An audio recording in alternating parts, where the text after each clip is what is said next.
حضرت سلطان محمود غزنوی رحمۃ اللہ علیہ، سلطان محمود غزنوی نے جب سنا نا حضرت خضر علیہ السلام کے بارے میں تو انہیں تجسس ہوا کہ خضر جو ہے وہ رہنما کی حیثیت سے نظر آتے ہیں اور رہنمائی کرتے ہوئے دکھائی دیتے ہیں، تو میں خضر علیہ السلام سے ملنا چاہتا ہوں، میں خضر علیہ السلام سے ملنا چاہتا ہوں۔ ان کو یہ تجسس ہوا تو انہوں نے اپنے وزیروں کو، کچھ لوگوں کو بلایا کہ مجھے خضر علیہ السلام سے ملنا ہے، کوئی بندہ مجھے ملا سکتا ہے؟ تو ایک بابا جی اٹھ کھڑے ہوئے، انہوں نے کہا ہاں میں ملاؤں گا آپ کو خضر علیہ السلام سے۔ تو سلطان محمود غزنوی نے پوچھا ٹائم کتنا چاہیے؟ تو وہ بابا جی کہنے لگے کہ مجھے 6 ماہ لگ جائیں گے، کیونکہ میں نے وظیفہ کرنا ہے، میں نے کچھ پڑھنا ہے، تو تب حضرت خضر علیہ السلام سے آپ کی ملاقات ہوگی۔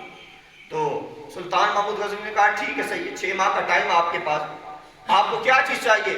بابا جی نے کہا میں عبادت ریاضت کروں گا، میرے گھر کا چولہا نہیں چلتا، کھانے کے لیے ہمیں چیزیں چاہیے، تم ہمیں وہ مہیا کرو، میں 6 ماہ میں عبادت اور سارا کچھ کر کے حضرت خضر علیہ السلام سے تمہاری ملاقات کروا دیتا ہوں۔ سلطان محمود غزنوی نے یہ کام کر دیا۔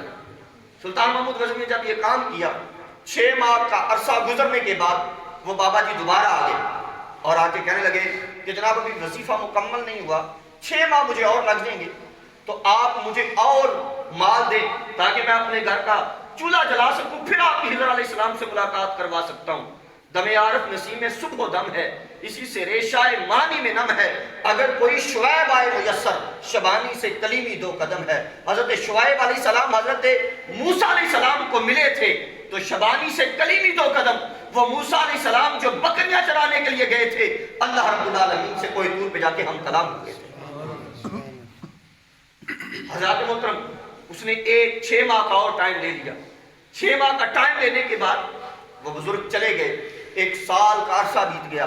سال کے بعد وہ بابا جی واپس آئے اور سلطان محمود غزنوی کو تجسس تھا، صاحب علم انسان تھا، اس کو تجسس تھا کہ میں حضرت خضر علیہ السلام سے ملاقات کرنا چاہتا ہوں، میں ان سے سوال کروں گا، وہ رہنمائی کریں گے، میں ان سے پوچھوں گا کہ زندگی کے اندر کون سا عمل سب سے بہتر ہے، کیا کرنا چاہیے۔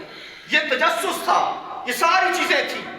عالی وقات جب یہ تجسس بڑھا، سال بعد وہ بابا جی آئے تو آگے بیٹھ گئے اور سلطان محمود غزنوی سے کہنے لگے اے بادشاہ سلامت، اے سلطان بادشاہ، میرے پاس تو کوئی ایسی چیز تھی نہیں، میں نے تو ویسے یہ پہنڈ بنایا تھا کہ میرے گھر میں چولہا نہیں جلتا تھا، میرے بچوں کے لیے کھانا کوئی نہیں تھا، اس لیے میں نے یہ سوچا کہ چلو تمہیں خضر کی تلاش ہے تو میں یہ بہانہ کر کے تم سے مال توڑتا رہتا ہوں۔ تو سلطان محمود غزنوی کو تھوڑا سا غم بھی ہوا اور تھوڑا سا غصہ بھی آیا، تو آپ نے کیا کیا، کھلی کچہری لگائی، کہا کہ اس بابا جی کو سزا دی جائے گی اور پوچھا جائے گا کہ بادشاہ وقت سے اس نے جھوٹ بولا ہے، اس کی جرت کس طرح ہوئی کہ بادشاہ وقت سے ہی جھوٹ بول رہا ہے۔ تو جب کھلی کچہری لگی نا تو بادشاہ نے سلطان محمود غزنوی نے ایک وزیر سے پوچھا کہ اس بابا جی کے ساتھ کیا کرنا چاہیے۔ انہوں نے کہا کیا کرنا چاہیے بادشاہ سلامت، بادشاہ وقت کے ساتھ یہ جھوٹ بول رہا ہے، کسی عام بندے کے ساتھ نہیں، بادشاہ وقت کے ساتھ یہ جھوٹ بول رہا ہے، اس کی تو گردن تن سے جدا کر دینی چاہیے، اس کو مار دینا چاہیے، اس کی حیثیت ہی یہی ہے۔ پاس ہی ایک سفید داڑھی والے بابا جی کھڑے ہوئے تھے، تو سلطان محمود غزنوی نے ادھر دیکھا، ان بابا جی سے پوچھا آپ مجھے صاحب تقویٰ لگتے ہیں، آپ بتائیں کہ کیا کیا جائے۔ وہ کہتا ہے کہ بزرگ کہنے لگے جس بندے نے یہ کہا ٹھیک کہا۔ اب سلطان محمود غزنوی نے تھوڑی دیر بعد ایاز کی طرف نگاہ دوڑائی، ایک ہی صف میں کھڑے ہو گئے، محمود و ایاز، نہ کوئی بندہ رہا نہ کوئی بندہ لوا۔ اقبال نے کہا کہ جب ایاز سلطان محمود غزنوی کے پاس آیا تھا تو اس کے پاس ایک بکسا تھا اور اس کے پاس سارا اسی کا وہ سارا خزانہ تھا، اسی کو وہ ہر روز جا کے دیکھتا تھا۔ ایک دفعہ وزیروں نے سلطان محمود غزنوی سے کہا کہ ہمیں پتہ چلا ہے کہ ایاز جو ہے یہ مال لے کے جاتا ہے اور ایک گھر کے اندر، ایک کوٹری کے اندر اس نے وہ مال چھپایا ہوا ہے، اس کے پاس کوئی بکسا ہے جس میں یہ سارا مال رکھتا ہے۔ تو ایاز کو جب بادشاہ کے سامنے پیش کیا گیا نا تو سلطان محمود غزنوی نے کہا اے ایاز، میں نے سنا ہے کہ تو جاتا ہے گھر کے اندر اور تیرے پاس ایک بکسا ہے جس کے اندر تو نے مال رکھا ہوا ہے۔ ایاز نے کہا ہاں میرے پاس بکسا ہے لیکن اس کے اندر مال کچھ اور ہے۔ تو سلطان محمود غزنوی کو جلال آ گیا، اس نے کہا اس کا مطلب ہے وزیروں کی بات ٹھیک ہے کہ ایاز مال غنیمت سے مال لے کے جاتا ہے، خزانے سے مال لے کے جاتا ہوگا۔ عالی وقار سلطان محمود غزنوی چل پڑا ایاز کے ساتھ، وہ دونوں اس کمرے کے اندر داخل ہوتے ہیں جہاں پہ وہ بکسا پڑا ہوا تھا۔ سلطان محمود غزنوی نے کہا ایاز سے یہ بکسا کھولو، اس نے جب وہ بکسا کھولا تو اس کے اندر پھٹے پرانے کپڑے پڑے ہوئے تھے. سلطان محمود غزنوی رو پڑا.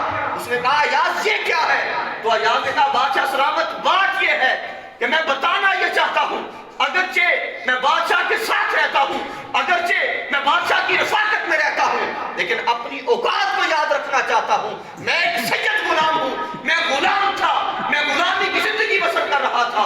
آپ نے مجھے اعلیٰ مقام دیا ہے, میں آپ کے پاس بیٹھ کے لوگوں کے فیصلے کرتا ہوں اور دوسری طرف اپنی ذات کی حیثیت کو یاد رکھتا ہوں. حضرت جب سلطان محمود غزنوی نے ایاز سے پوچھا کہ اس بابا جی کے ساتھ کیا کرنا چاہیے, تو ایاز نے کہا بادشاہ سلامت آپ بادشاہ ہیں, اللہ نے آپ کو اتنا نوازا ہے, اتنا کچھ عطا کیا ہے, آپ کو کس چیز کی کمی ہے, آپ کو کس چیز کی ضرورت ہے, آپ کو کیا چاہیے, آپ معاف کر دیں.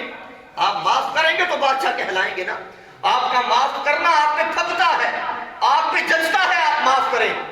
عالی مقام سلطان محمود غزنوی نے انہی بابا جی سے پوچھا بابا جی آپ کیا کہتے ہیں؟ بابا جی نے کہا ٹھیک ہے معاف کر دینا چاہیے. اب سلطان محمود غزنوی کو تجسس ہوا, اب تجسس بڑھ گیا. اس نے کہا یہ کیا بات ہوئی؟ پہلے نے کہا کہ اس کی گردن کو تن سے جدا کر دینا چاہیے, تو آپ نے کہا ٹھیک, اور دوسرے نے کہا کہ معاف کر دینا چاہیے, آپ نے کہا ٹھیک, وجہ کیا ہے؟ وہ بابا جی بولے بات یہ ہے سلطان محمود غزنوی کہ جو پہلے نے کہا کہ گردن کو تن سے جدا کرنا چاہیے, اس کا تعلق قصاب کے ساتھ ہے, اس کا خاندان قصائی ہے, وہ گردنیں تنو سے جدا کرتا ہے. لیکن جس نے کرنا ہے کہا ہے معاف کرو, یہ کوئی عام بندہ نہیں بلکہ ایاز ہے, یہ سید زادہ ہے, یہ حسین کی نسل سے ہے. حسین نے کربلا کے میدان میں بھی اپنا سر تن سے جدا کر کے یزیدیوں کو معاف کیا تھا. بات یہ تھی. اب جب بابا جی نے کہا نا کہ ایاز سید ہے, تو سلطان محمود غزنوی اٹھ کھڑا ہوا. اس کو پتہ نہیں تھا, وہ اٹھ کھڑا ہوا, اس رو پڑا. اس نے کہا ایاز تو سید زادہ ہو کے میرے دربار میں نیچے بیٹھتا ہے, وجہ کیا ہے؟ تو ایاز نے کہا بادشاہ سلامت اب بابا جی نے راز کھول دیا ہے, تو اب میں بھی ایک راز سے پردہ اٹھانا چاہتا ہوں. سلطان نے کہا کیا بات ہے؟ تو ایاز نے کہا یہ جو بابا جی سامنے کھڑے ہیں یہ اور کوئی نہیں, حضرت خضر علیہ السلام کھڑے ہیں. عالی وقار ایک سب میں کھڑے ہو گئے محمود و ایاز, نہ کوئی بندہ رہا نہ کوئی بندہ نواز.